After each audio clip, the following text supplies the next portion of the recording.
Welcome to Unpacking the Home Advantage, another great episode. I am so honored to have a wonderful luxury agent with us. It's Guinevere. Gwen, how are you today? Hi, I'm good. Thank you for having me. Yes. Okay, so we're going to chit chat because, we got to talk about the market, and the luxury market is Let's what do we it. specialize It in. is. What are you seeing now with the luxury market? Is it just in Colorado, of course? The prices are. It's been great. We're in a normal, balanced market. And that I think is hard for people to realize that we're never going to go back the way the market was. So a balanced market means there's higher days on market. Some houses sell right away, some take longer. And there's really no rhyme or reason. And people are like, it's price. It's not. It's this, it's not. It's just, if you're putting your best foot forward with all of your marketing, with all of your photography, you're waiting for the buyer that wants to buy your house. There's a lot of inventory right now. So for the first time, which is great for buyers, they have choices. Absolutely. And rates are the same way. They have dropped. If you're working with a bank, they're not dropping. But if you're working with correspondents or brokers like myself, yes, they are dropping. Our jumbo rates are almost the same as conventional. And that's It's amazing. insane. I mean, Yeah. in bank statements. So I work with a lot of outside the box clients, these mixed income and just complex income earners. And so I do a lot of bank statement programs. Yeah, They're and the that same is rate. great. They're the same rate as jumbo. And that's great for people to know because there's a misconception is that they can't get in the market. And even in the luxury market, there are people that want to take advantage of the tax advantages. So they want to do a small loan. They might put a ton down, and some are all cash, and we'll talk about that. Yeah. But some do want a small loan and they want a great rate no matter what. Absolutely. Yeah, I have one right now that they are just putting 120,000 down. And so any kind of loan amount, we treat our clients the same way as if they're buying a $5 million house, a $30 million house. Yeah. Our focus is to protect our client, and I just give that service, the communication and the white glove service, And me because too, they and that's what deserve we it. need. They do deserve it, and that's why it's great to work together on that with a lender because especially in any market, any price range, they want to be treated the same, and I do the same. I have worked on $600,000 deals and up to $7+ million deals, and I treat everyone the same. And I think that you have to. And the lender is really important, especially the communication with the lender. Huge communication. Not only I communicate to clients, but together, we do it together. Making phone calls together as a team is really important because my vision has always been in this business, you've got to work with a team. You have to have a team to back you up. Yeah. Not one person, none of my team, they work on an island by themselves. That's Well, and the worst. also clients want you to check in. We check in every week with ours, giving them market updates. But it's the same with the loan. Like, where are we at with the loan? They're constantly, if they have to ask you, that means you haven't checked in. I was going to say that. They My should clients not never ask you. Yes. Don't ask. Like, it should already be on top of it. Yeah, I'm always on top of it.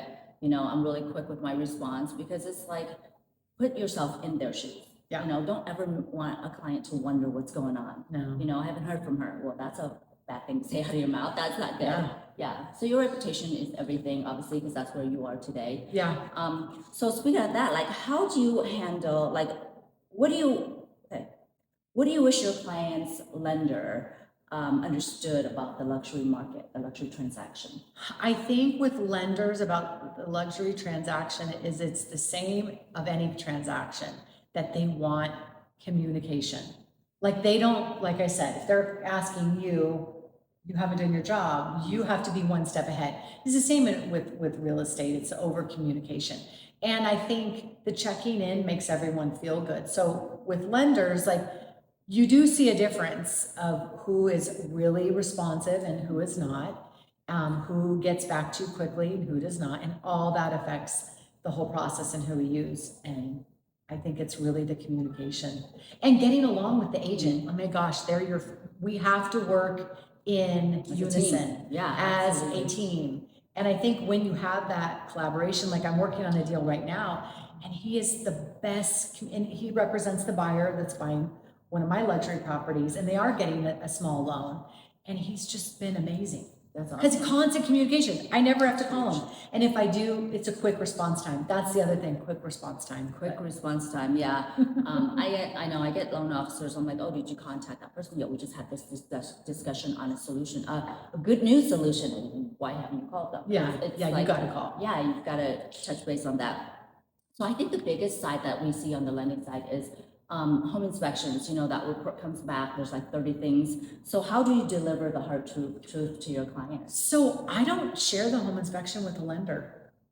I For the don't. clients, like how do I, you s- feel I about give it that? to the client. If they want to give it to their lender, they can. Mm-hmm. Or if the lender asks me for something, obviously if it's a roof, Mm-hmm. that's going to affect the lending. But when we get back a home inspection, I treat it the same way as anything. We get on the phone and we go through every item together. And they have it in writing. Obviously, I'm not an inspector. Mm-hmm. That's not my expertise. Yeah, That's why we responsible. hire an inspector. And so you go through what the inspector has found and see if there's a need for anything else. And yeah, sometimes there are things wrong that they didn't think there would be. Sometimes there's not. And so it's just really communicate. Again, it's all communication. And at the end of the day, it's up to the buyer. I've had buyers that look at inspection, say, I'm done, I don't want to. I've had Right. buyers that say, I want a credit. I've had buyers that say, I'll fix it myself. I mean, it's across the board. Yeah, I feel as a buyer myself, when I see the inspection, I see like 30 things. I'm like, I just shut off my email. I'm like, I don't want to look at all that. I don't understand all that. You Well, know? and now everyone's asking for everything. Like we will Everything. get one and I'm like, it's same thing. It's 30, 35, 40 things. Mm-hmm. But if you break it down, it does seem overwhelming. A lot of them are little and they can be bunched together. Okay, that's electrical, that's plumbing, that's this. So I think you just gotta You get gotta be through good at your it. job. You have to Yeah. like calm us down and then break it down. Yeah, you gotta break it down. sections. Because it's different. When we're Right. representing the listing and we get a lot, it's telling your seller, well, these might be things that you missed or we gotta health and Right. safety. This is a health and safety item. And with the buyer, you know, you're dealing with the agent and they want everything done. That's I just, they feel like want it's, turnkey. yeah, more of pick your battle, you know, like which one's more important. Yeah, and it's for you. coming Do you together. really want the house? Right. Like, And again, we're not an inspector. So at the end of the day, it's their choice how they want to move forward or what they want. And we just have to do our best to get it for them. yeah. So let's talk about finances. I know you have a lot of clients that are cash buyers. Walk me through that. Why cash buyer? Is it just a faster, more Yes. leverage? I think it's a leverage. It's a quicker closing. Obviously, we can close in 2 weeks. You're waiving your appraisal, so you're really getting through the inspection, and it's a cleaner offer. And then they usually, after they close, will finance the house. And Afterwards. Okay. afterwards, because they want to come in and close quickly. Usually it's a Absolutely. quick close. Okay. Yeah, so the thing with on the lending side is most of my clients that do buy cash and then they go turn around and get a loan. A lot of people don't understand about financing afterwards. They always think there's a 6-month seasoning that They you have to do. be on title. And they don't. I don't want to hear all the comments down there, you guys. That is possible. It's called delayed financing. And what that means is you can go right away and get them a loan because for the purchase price, and if they do upgrades, we just have to document all the receipts to get that higher price in the loan. But yeah, it's called delayed financing. So that's the great way for your client to leverage it. And then for our clients is, you know, cash gets you the house, but delayed financing gets you your liquidity back, you know. Yeah, so you have your write-offs and the things that you want, you know, to take advantage of. Absolutely. So I agree. And we do, and I have clients that do a lot of that. And some clients say, no, I just want to get a jumbo loan. I'm going to put a huge chunk down, but I want to finance the rest for that. tax Sure, benefit. yep, absolutely. Depends on their, you know, what their financial advisor suggests. Exactly. Mostly it's that they sit down with a financial advisor. We don't give them that No. advice. We don't touch it. It's And not that's our another business. good one, is that you and I both work with the financial advisor. Absolutely. And they give their input of what they think is the best thing for them as well. So, Yeah, and it's just to, I like to stay in my lane, you know, and just refer out to the specialty. Yeah, I and don't let them give decide. everything. Absolutely. I do a lot of that. They'll tell me what they want, and then I'll say, your financial advisor is suggesting this, so ultimately you're in the driver's seat, but that's what they're asking you to do. Let's all come together and work together, and they make that decision for them. and then they tell us, and then we do it, we execute it. So there's a lot of people that are involved in it, and then you and I are refer out. we're the executors of it to get it done. Yeah. But it's so- great being the go-to person. Everybody comes to you because the trust is there, Mhm. it's earned, and so we can highly recommend somebody, and they will not need to do any more research, it just saves them time actually Exactly. to get things done. Okay, so we have good days and bad days. We don't wake up looking like this, and or have the gung ho. She said, "How many coffees have you had already?" I've only had one because of this stupid traffic getting here. And so I've just had one. Yeah, so anyways, for the bad days, like what is your motivation or strategy when you're feeling fatigue in this business?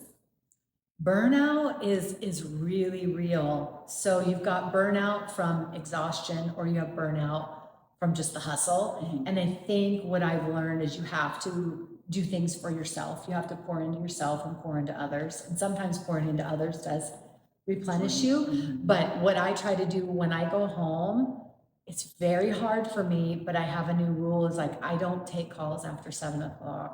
I was taking calls till 10 p.m. and That's when I take over. My husband was until like, 10. this is ridiculous. Turn your freaking phone off. And I think I get my pajamas on and I make dinner, and my husband and I are empty nesters now. We just enjoy that quiet time, and I have to like lay on the couch and replenish because you've talked all day. You're exhausted. And or take a bath or get a massage. You've got to do things for yourself, because working at the level that you and I work at, to be the best of the best, to be in that top percentage, it's a hustle and a grind like you can't imagine.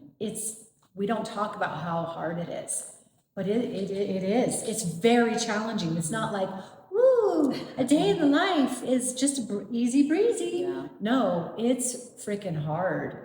And we have to remember to eat. We have to remember to just Drink not water, just work, drink underwears, water, underwears, and yeah. do things for ourselves. That's been the hardest thing, but I have implemented that now. Good for you. Yeah, I kind of haven't, because I don't want to deal with it in the morning. I'm more of a night person, so I usually, if my clients are texting me, and I've had one that's texted me at 10:30. Oh, I have Because to. they have different shifts, right? If they do night Well, shifts. if I know that, I'll answer. Yeah, but I'll dude, text him, and then he said, "Why aren't you sleeping?" I go, "Why don't you stop texting me?" And he goes, and then he asks me another question. He goes, "Why don't you go to bed?" "Because you keep texting me." So like, I'll just say, "You it's need to too shut it hard. off," and I'll shut it off. Yeah, but I definitely do relax on Sundays. I don't help any loan officers. I don't mentor. I only leave it open for clients and agents when you do, pre-approvals, because I know you guys work on the weekends. So Yeah, we do. I have cut out Sunday for my husband time and for my clients. So I like detach from work and the employees and all that. Well, which is nice. weeknights, I do leave my phone on, but that's because we have kids. That's true. And a friend might call, like I've taken calls late at night because I see, there's no way that friend would be calling unless they needed something, Right. or a kid. Right. So it's such a hard balance because we're such people pleasers, and we want to go the extra mile. See it, you're like, I'm gonna answer. I don't want But- this. I hate voicemail. And I have the motto of do it now. Like I teach my kids, get it done now, do it now, do it now, quit delaying. So it's easier for me, but in the process, then you go down that rabbit hole, and then I can't sleep. Yeah. If I start working that late, can't stop. I'm up till midnight, and then I'm wrecked the next day. Yeah. So I think rest is very important for us because obviously we want to be refreshed the next day because it's a whole new life, a whole new scenario the next day. Every day is different. Yeah. Let's go. Yeah. So, what advice would you give yourself, your younger self, in getting into this business? I get that asked a lot. Well, I've said this a million times. Real estate is a long game, not a short game. And you have to put in the mileage. You've got to have systems and processes set up. And there is a level, it's a people pleasing career. You have to be around people. So you have to like to be around people, you have to want to talk to people, and you have to want to do things. And so there is so many aspects of it. I would say learn as much as you can. When you're first starting out, be mentored and shadow someone. That's what I did. That's how I learned. My mentor who got me into real estate, I shadowed her in the beginning on Smart. multiple deals, multiple open houses, broker opens, going through contracts. And that's how I have trained girls as well, because they really don't know. Like you do your real estate exam and then all of a sudden you're thrown into it What and you're now? like, Mhm. what do you do? You really need someone to show you. Mhm. And so I would say find someone that's going to mentor you that you can shadow. And sometimes being someone's assistant is great. You It's learn huge, so much. And then you learn if you really want to do it or not. Because Right. I have a lot of friends that want to do and get into the business, and then I'll say, okay, well, come shadow me for 2 hours. I only give them 2 hours. Yeah. 'Cause they'll say, oh my God, what the heck am I doing in this business? You Yeah, know? Because they just we do see the same. so many moving parts. You Yeah. can't just sit there, and No. you also have to go out and get clients too, which is Yeah. huge, you know. And it's possible because I used to be really shy. I used to go with my girlfriend to events. I would sit in the little corner and just watch her socialize with everybody. And so what changed is I was broke ass. I was like, okay, I need to go out there and talk to people and Yeah. connect.